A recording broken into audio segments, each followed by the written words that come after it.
laawol kisal ko laawol peewal e ɓantal. alhamdulillahi rabbil alamin alhamdulillahi hamdan kasiran tayyiban mubarakan fi wa ashhadu an la ilaha illa allahu wahdahu la sharika lah wa ashhadu anna muhammadan abduhu wa rasuluh ballagha ar-risalata wa adda al-amanata wa nasaha al-ummah وكشف الله به الغمة وجاهد في الله حق جهاده حتى أتاه اليقين اللهم صل وسلم وبارك عليه وعلى آله وأصحابه وأتباعه وأحبابه وعلى كل من اهتدى بهديه واستنى بسنته إلى يوم لا مرد له من الله أما بعد فيا أحباب رسول الله صلى الله عليه وسلم أسأله جل في علاه الذي جمعني مع حضراتكم في هذا المسجد في بيت من بيوت الله وفي هذا اليوم يوم الجمعة خير يوم طلعت عليه الشمس نسأله جل في علاه أن يجمعنا دائما على طاعته وفي الآخرة مع سيد الخلق محمدا صلى الله عليه وسلم. يقول أحد الفقهاء أو أحد العلماء من أراد الجنة فعليه أن يلزم نفسه بالدوام على الصلاة ومن أراد الغنى أن يكون غنيا فعليه بالاستغفار ومن أراد المحبة فعليه بكثرة الابتسامة ومن أراد السعادة الأبدية الدائمة فعليه بكثرة قراءة القرآن. يا أحباب رسول الله صلى الله عليه وسلم فايروني بالقلوب والأسماء أسأله جل في علاه أن يجعل كل كلمة أقولها هنا خالصة لوجه الكريم وكما أسأله جل في علاه أن يجعلكم أيها المستمعون الكرام من الذين يستمعون القول فيتبعون أحسنه أولئك الذين هداهم الله وأولئك هم أولو الألباب. musidɓe julɓe tedduɓe ɓaawo yettude o wiyeteeɗo Allah mo mara tokora mo tawata sifa mum wo ala si wona kanko laysa ka mislihi shay sifa Allah ala no miijorɗa wo fi Allah haray Allah ko contraire konko miijiɗa ka hakkille ma juula e nelaaɗo makko on sallallahu alayhi wa sallam ko taga kon fof tawi ko oɗo Allah subhanahu wa taala ɓuri yiɗude o wiyete ɗo Muhammad juule e makko sallallahu alayhi wa sallam nelaaɗo maaki sa juuli e maɓɓe nde wootere Allah juulay e ma nde laabi sappo sallallahu alayhi wa ala alihi wa sahbihi wa sallam. si Allah juuli e ma ko innata mi yaafike ma mi yurmama ma mi woɗɗintinima yiite mi ɓannima aljanna. ɓaawo ɗum ɗo juulen kadi e ɓeygure go makko nden siɗa yiɗi goɗɗo a yiɗa e ɓeygure makko nden ɓaawo ɗum ɗon kay du'anoɗen sahabaɓe makko ɓen ƴettunoɓe jawdi muɗum acci ɓeygureji muɗum acci leydi muɗum ndi ɓe ɓuri e yiɗude ɓe dogi tawi ko doginiɓe ko fiino l'islamu sakitora wa ala ra'sihim hoore ɓeeɗo noon fof aboubacrin wa umar wa usman wa ali alkhulafa'u rashidin lontiɓe nelaaɗo ɓen nayo yo Allah moɓidiro e ŋenen e ɓeeɗo ka aljanna makko. ɓaawo ɗum ɗo ka hiɗen torano kadi kala wonɗo e etade jokkugol laawol ɓeeɗo ila yawmil qiyama yo Allah waɗu en e maɓɓe. haray karamokojo goto o inni wo kala e moɗon tawata hino faala ko ko wiyete aljanna ɓayle en fof hiɗen faala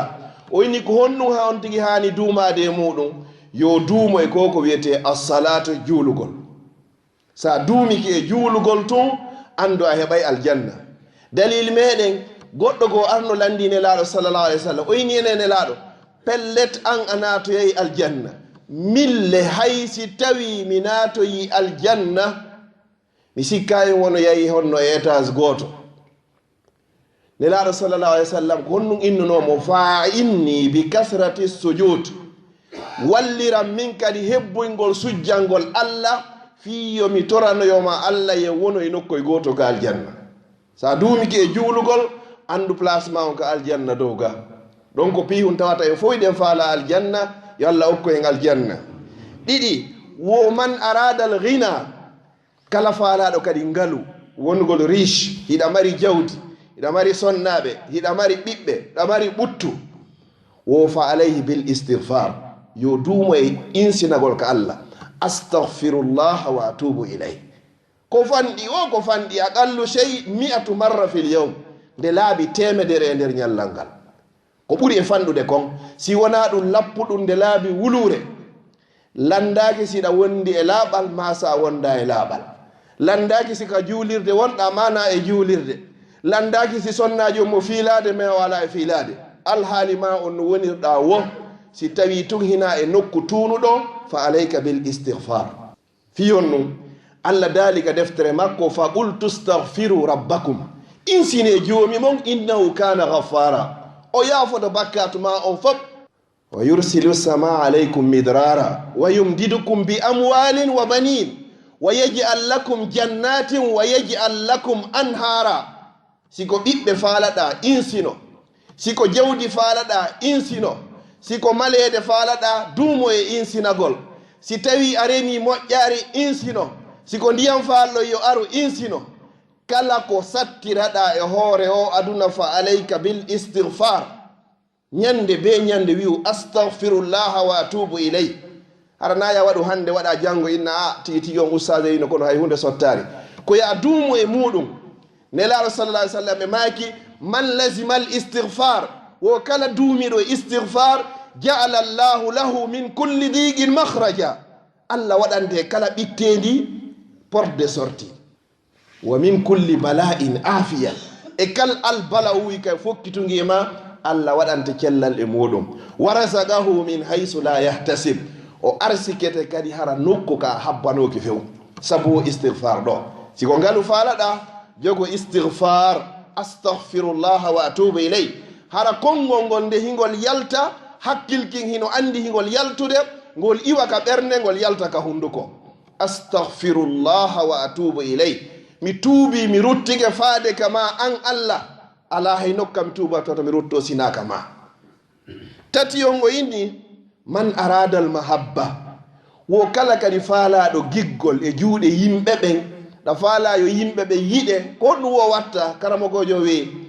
fa alayka bil ibtisama wo ko ya ɗuɗɗi moosangol yimɓe ɓen udditanaɓe yeeso mago foppo yiɗete kono so tawi an oɗo an e oɗo on haɓiti a fottay e oɗo tun oɗo anda hiɗa jogii sonja haray a wonari ko wi'a kon nelaɗo sallah alih sallam maaki tabassumuka fi wajhi akhika sadaka wo moosgol ma tun ka yeeso yimɓe ɓen fotta e musidɗo ma moosanamo uditanamo yeeso ngo no fota wasa itti sadaka sakkitore naɓum kun karamogojo wi amma man arada sa'ada joni noon faalaɗo malede wo malal duumingal ngal aduna yankowal wo laakara yankowal wo haraɗa faala ɗum ɗon fa alayka bi kasrati qira'ati alquran wo ko ya hebbin janngugol qur'an no hebbinirɗa janngugol qur'an wo Allah malirma no jangirɗa qur'ana wo maliraɗa na yayinno ko bindol ma bindi ɗuɗɗi janngugol ngol ala jantagol inde Allah ko mawnika Allah ɓuri janngugol qur'an si tawi no goɗɗo wona e ñallal a memari qur'an yontere a memari qur'an lewru a memari qur'an a memiri qur'an wo suumaye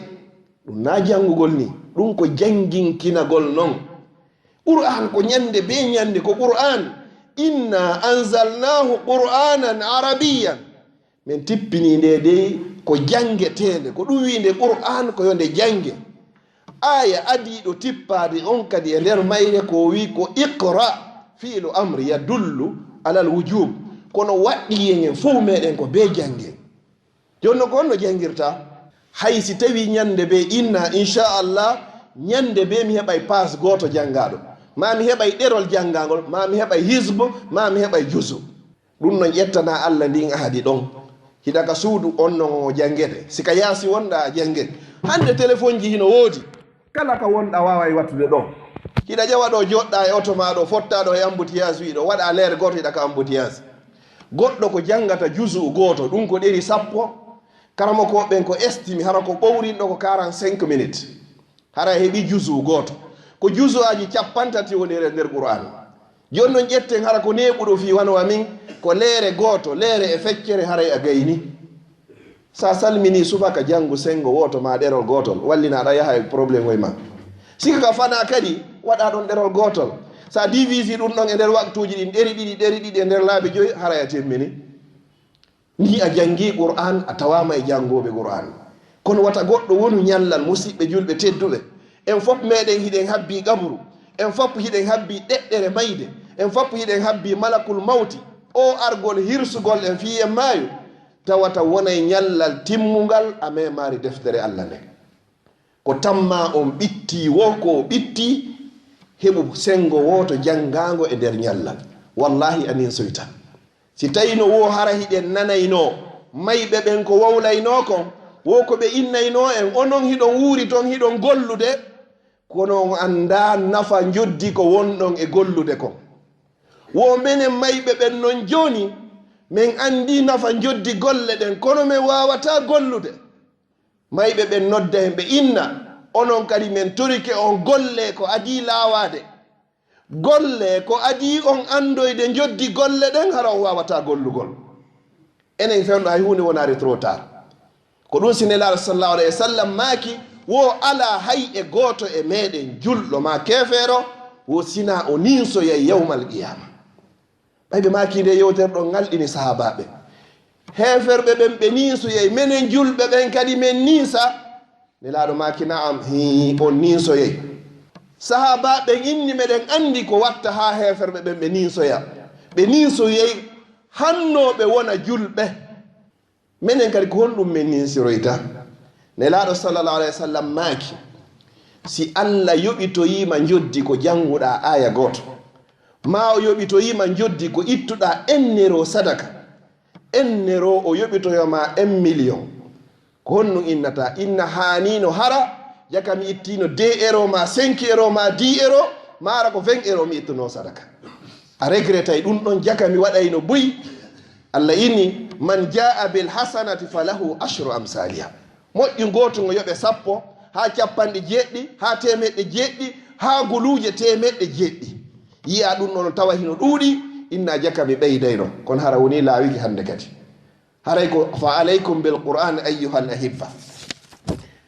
haray ko komi yewtiɗo ko introduction e yewtere anden fa hasihi muqaddima mimma uridu an atakallamu fi mi waɗɗum ɗo tun ka fuɗɗode fi yeetagol ɗon ko honɗum mi faala yewtugol komi yewtata hande ko fi sattede neɗɗo so heɓi suno susi hara ko susi tigi ko honɗum waɗɗimo o yalda e susi on ko on duwa mi yetton ɗo minal qur'an hara ko wonɗo ka nder qur'an hara haton jinaya yahan oustage kaari ma ceerno kaari yo sottane aya on nelaɗo sottanino en fuu hande kadi sa heɓi susi ha hewti nokkugo sa waɗi on duwa ɗon hara hiɗa gomɗini wondema pellet ko woni e duwa on kon allah ittantemo ɗon woni go'o ɗiɗi si goɗɗo heɓi lorra ñabbeeli ka ɓandu makko ko honɗum o haani duumade e muɗum tati neɗɗo so heɓi ko wiyete kon kulol a huli hattirde e hulugol ko du'a hombo noddirta allah fiyo ittane ngol kulol moƴƴuɓɓen fof ko honno ɓe noddirno allah allah ittaniɓe kulol ngol nayi e sakkitoro on si yimɓe ɓen fof immike contre ma ɓe faalama bonnude fiima e hoore tooñe mi précise moƴƴa e hoore tooñe ko honno defan dorta harana ƴettugol kaafa ko ɗi duwaji ɗo mi faala jantanade on mo be wattana hakkil moƴƴa e majji sa azkuru ba'dul adiya allati amarana biha rasulullahi sallallahu alayhi wa sallam wa du'a'u al-awwal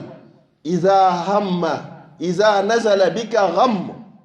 famal makhraj si suno tippike e ma ko honno yaltirta ko du'a mo anduɗen en fof kono a wattanta hakkille makko fa alayka bi du'a'i zannun alayhi salam wa huwa nabiyullahi yunus si suno ngon ari e ma ko ya jangu du'a mo suno arno e muɗum on an a heɓata suno hawa ka o heɓuno ɗon ɗum ko annabi yunus alayhi salam o waaji yimɓe makko ɓen ɓe jaɓaari o inni acci e ɗon noon o seli ɓe ɗon o dogi o yehi noon Allah nangoyimo ka nder laana o buga ka nder ndiyam lingingi moɗimo woni hande kadi hino niwre reedu lingingin hino niwre maayo ngon e hino kadi niwre jemma on kanko annabi Yunus alayhi salam o woni e nder niɓe tati ko honno o noddirno Allah yaltinimo e ɗum ɗon ɓay noon o yaltinimo e ɗum ɗon nelaaɗo sallallah alih w sallam ɓe filtanike ɗum ɗo sahabajo goo landi o inni ene noon o duwa ɗon ko fi annabi Yunusa tun nelaaɗo maaki a nanaari ko Allah inni kon ɓaawo duwa on fa najjaynahu min alghammi wa kadhalika nunjil mu'minin men dandimo e on suno ɗon ko ni kadi men dandirta gomɗinɓe ɓen kala wonɗo e suno o noddi men e o saayi ɗo men jaɓotomo ko mboni on duwa la ilaha illa anta subhanaka inni kuntu min alzalimin fastajabna lahu wa najjaynahu min algham wa kadhalika nunji almu'minin la ilaha illa anta ala woreweteɗo si wona an Allah subhanaka senade wodanima an Allah inni no min kuntu mi laatinoke min alzalimin komi jeyaɗo e tuñuɓe ɓay o wowli oɗo fastajabna lahu malaika ko woni ka kammo kon fo piitodiri inni Allah o nodduɗoma ɗo himo e sattende o hino noddaynoma kadi hara o ala e sattende Allah men fo men torike ma dandumo Allah ini yeso ɗon fa najjaynahu men dandimo min algham immorde e sunno ko woni e mum kon wa kazalika ko wanoni kadi nunjil mu'minin men dandirta kala gomɗinɗo toriɗo men sa heɓi susi hewti nokkugo si yehi ha hewti tumbere jemma Allah arika ma o noddirima inde ma nde yetomo ko ɗum ɗo jogiɗa suno ngon o ittante ñande be Allah aray inna allaha yabsutu yadahu billayl Allah no fonta juuɗe makko ɗen jemma liyatuba musi'un nahar fi yo tuubu rutto on bonnuɗo ñalorma wa yabsutu yadahu binnahar liyatuba musi'ul layl mo fonta juuɗe makko ɗen kadi ñalorma fi on bakkon ɗin ɗo jemma yo tuubu rutto si tawi noon ko enen hanno yawgol ka makko kanko ari ka meɗen ɗen hani mo hollude probléme ji ko jogiɗen ko fi yo ittan en ɗi ko ɗo wiyete Allah ɗum woni du'ara noon addu'a uthani manubtuliya bi darar kala on jarriboraɗo ko wiyete ko lorra ñabbo annabi ayyub alayhi salam o ko annabajo ko nelaɗo kadi oɗo o wonuno duuɓi 18 ans ono nawni ɓay yehi ha hewti nokkugo ɓeyni toro Allah ko annabajo o inni wo mi nawnayi taw yeru komi jogino cellal kon simi wullito e Allah 18 ans o himo waali himo jogino jawle fof perdi mo jogino rewɓe fof yehi ha lutti goto oɗo inni fewndo newende woduno ko min e o nafoduno ɓay sattenden kadi ari min meeɗiday kadi sattenden ko ɗum ɗo wiyete giggol ko lutti kon foppo yehi ko innaɓe min sikkuno min anduno min sikkuno min anduno ko ɗum tun oɗo inni ko watta o waɗay lan ɗo annabi ayyuba alayhi salam ñande goo noddi joom makko o inni rabbi ko ayyo joomi an inni massaniya dur wallahi joomi an lorra heɓilan wa anta arhamur rahimin ko an woni yurmeteɗo yurmeteɓe mi torike ma yurmelan ittanalan o sonjamo mi woni e mum ɗo fa kashafna ma bihi min dur min ittanimo ko san sonjamo an kadi si hewtanima nokkugo ta yeggituɗi du'awuji annabaɓe ko o noddirta Allah hara ko bi qalbin khalis ɓerde laaɓude pos surtout hara ko tumbere jemma jooɗoɗa fewtamo pooɗa ɗon ha tigi tigi on o anda hiɗa ha ton jeri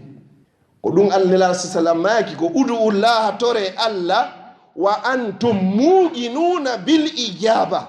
hara hiɗa felliti kadi Allah o jaabinante na ya toro hiɗa sikkiti hiɗa torode hakkille ma ala ko wonɗa e noddude kon ala konngol welaygol Allah si goɗɗo waɗi bakkatu o jooɗo tumbere jemma o inna ya rab ko ayyo joomi an noddamo ko ayyo joomi an mi waɗi ɗum ɗo ko ayyo joomi an mi sattirama ɗum ɗo ko ayyo joomi an ɗum ɗo hewtilam ko wallahi summa wallahi bi rabbil kaaba Allah ittante ko imma ajilan aw ajila ko ɗon o ittanama ɗon e ɗon ma o ittanoyoma wonde noon kadi o nennayi fiisi tawi ko wonɗa e wowlude kon hino welamo ndaadugol ka jarribogol ma kadi andugol ko hawnto imanu ma o woni si tawi a démissionnata kala toriɗo Allah jaabinanaymo si o toraki taƴugol enɗan ma o toraki ko boni ma o toraki o inni min mi neeɓi torade kono Allah jaabinana Allah si ɗiɗo tati ala toon andu Allah jaabinanima yo Allah jaabin duwawji men ɗi wa akhiran wa salisan tammun ɗum si neɗɗo heɓima kulol goɗɗo wawi huldini tum hula ma hula yimɓe kala ko hulɗa ko honɗum wiyata ko hasbi allahu wa ni'mal wakil man ibtuliya bil khawf kala jarriboraɗo ko wiyete kon kulol woɓɓe susta wonde kañum tun ma ɗum woɓɓe kay titiyo nga ɓeɗo hara ɓe huuli hay goɗɗum palgiti tum ɓe huulay kulol ngol woodi façon ji ɗiɗi hayno boddi tun hula ɗum ɗon ko kulol naturel ngol Allah tagidenge muɗum annabi Musa nde Allah inninomo yo liɓu tuggornu o liɓindu o liɓinu tun ndu wonti boddi annabi Musa huluno o dogi nangol kulol ɗon ɗo woodi kulol goo toon ko arata e ma maƴa fewɗo ya goɗɗum ha feetina woɓɓe ko ya innu hasbi allahu wa ni'mal wakil sahaba ɓen tuma nde ɓe fokkituno jihadi ndin cheytani ari inni he arabu fof mooɓi fi gaynugol fimon ko honɗum ɓe yuno hasbunallahu wa ni'mal wakil yoni men Allah moƴƴi kadi ballo hara ɓer ko ga yalti ko ɗum welata Allah ko o mawnintiniɗo himo yiɗi si yehi ha yimɓen fof ronki goto mbaɗa solution ƴetta fof watta e juuɗe makko ko fewɗon noon kanko o intervenata hasbunallahu yoni men Allah wa ni'mal wakilu Allah yoni kadi ballo o yoni hoolorteɗo ko ɗum no tawa e askarji ɗin askaru sabah wal masa du'a jangeteɗi bimbi e kikiɗe ɗin innugol hasbi allahu wa ni'mal wakil laabi jeɗɗi janga on bimbi si hewtoyi kadi kikiɗe a salmini alansara jangamo kadi laabi jeɗɗi si tawi kadi a huuli hunde kala ko huuɗa wi hasbunallahu wa ni'mal wakil si goɗɗo yimɓe keɗo joni heyi ka meɗen fulawa jemma hiɗa lumbude cangol ma no niɓɓiti ma hewti e pitaji ka hulɓini an tigi haraɗa huuli jogo ka ko ɗengal ma hasbunallahu wa ni'mal wakil ko Allah tagi konko waɗay ma ko boni ko Allah kadi wiiɗa yo dande ɗum o dandete ɗum kadi yoni men Allah yoni hoolorteɗo ko ɗum Allah yini ka deftere makko in yansurukumullah si Allahu on walli on fala ghaliba lakum haray ala hay goto folowo on si tawi noon an ko an on ɗo wondi no woodi ko foolay ma hande kadi wallahi la hay hunde ala sa heɓi kolol jogo ɗum ɗo hasbunallahu wa ni'mal wakil ma ɗum hasbi allahu wa ni'mal wakil yonilan Allah hay hunde wawala yonugol si wona o wiyeteɗo Allah himo renti alhaaliyan aɗo mi noddudemo wona noon fere si mi noddimo kam wa akhiran idha btuliya bi makri nnas si tawi no yehi ha hande kadi ko yimɓe ɓe woni e contre ma kono hara koye hoore gonga ma mi précise moƴƴa ɓe toñirima ni ɓe immike fiiliɓugol ma ko honɗum waɗɗima ta yaw ndaaro ta hoolor hay e hunde sina hoolora ko Allah wiwno ya hoolor kon goto fewndu annabi Musa tawi o gomɗini Allah susata noon feññinde gomɗinal mangal on sa firawna waray on tigi wa jaa rajulun min aqsa al madinati yas'a qala ya qawmi ittabi'u al mursalin o ɗon o fuɗɗori ka fuɗɗode yasin o yahoyi ha yeeso ɗon o inni ataqtuluna rajulan an yaqula rabbi Allah ene on waray goɗɗo fi o wi joomi an ko Allah ɓe lannimo ene an a gomɗini ɓe inni inna billazi amantum bi kafirun minen koko gomɗinɗa ɗo minen koɓe yedduɓe ɗum few joni o inni ya qawmi mali ad'ukum ila najati wa tad'unani ila an-nar tad'unani li akfura billahi wa ushrika bihi ma laysa li bihi ilm wa ana ad'ukum ila al-aziz al-ghaffar la jarama anna ma tad'unani ilay laysa lahu da'watun fi ad-dunya wala fi al-akhirah wa anna maraddana ila Allah wa anna al-musrifina hum ashabun nar o hikko yeso do woni fasa tazkuruna ma aqulu lakum si on warilan nyande go on anditoy ko mi yeti on hara woni trop tard o wadde wa ufawwidu amri ila Allah mi ƴetti fiyaki an on fop mi fawi e juuɗe Allah inna Allah no jomiraɗo basirun bil ibad mo renti jeyaɓe o neɗɗo ɗo ko o duwa ɗo o tororno an kadi si yehi ha probléme ji ɗuuɗi hakkude ma e yimɓe ɓen hara koye hoore tooñe jogo o ɗo ufawwidu amri ila Allah mi ƴetti fiyaki an on fof mi fawi e juuɗe Allah inna allaha basirun bil ibad. Allah ko rentuɗo jiya e makko ɓen. Mi toriki Allah yo Allah rena on rena kala jullo ka wawi wonde. aqulu qawli hadha wa astaghfirullahi wa lakum fastaghfiruhu innahu ghafurur rahim. alhamdulillahi wa kafa summa salatu wassalamu ala ibadihi allazina istafa wa ba'd. alhamdulillahi ala ni'mati l'islam wa kafa biha min ni'ma. haray musidɓe julɓe tedduɓe mi daro wano waɗo inchallah. haray yontere hande ko honnu ƴettoyten si tawi joyi yontere hande jeeɓi hara ko ɗum woni ko hilni ɗen. ɗi du'aji ɗo ko seeɗa ɗi ƴetta namin hanno waɗugol khutba on hande. yontere hande ko ƴettoyten ko mirasun nabi, ndondi ko nelaɗo accani en kon. si tawi baben ma maayi, ma yumma ma maayi, ma ɓingu ma maayi, o accay ndondi ko ronuɗon kon. onon ɓiɓɓe ɓen ko hanɗon sendugol kon. ene nelaɗo ko honɗum woni ko accani en e ndondiji. ko ɗin ndondiji wowleten fi muɗum yontere hande. ñande go Aba Hurayra o yawno ka marché tawi mo be woɓɓe no yeeyaɗa, woɓɓe no peesiraɗa, woɓɓe no ettiraɗa, woɓɓe no ñoƴiraɗa, mo be no wadde golle. o yini ayyuhannas, kono yo yimɓe hiɗon jooɗi ga ndondi nelaɗo nin no sendede ka nder juulirde. mo be acciti ko yeeyata, peesayɓe etayɓe, mo be acciti ɗon dogiyeyi ka juulirde.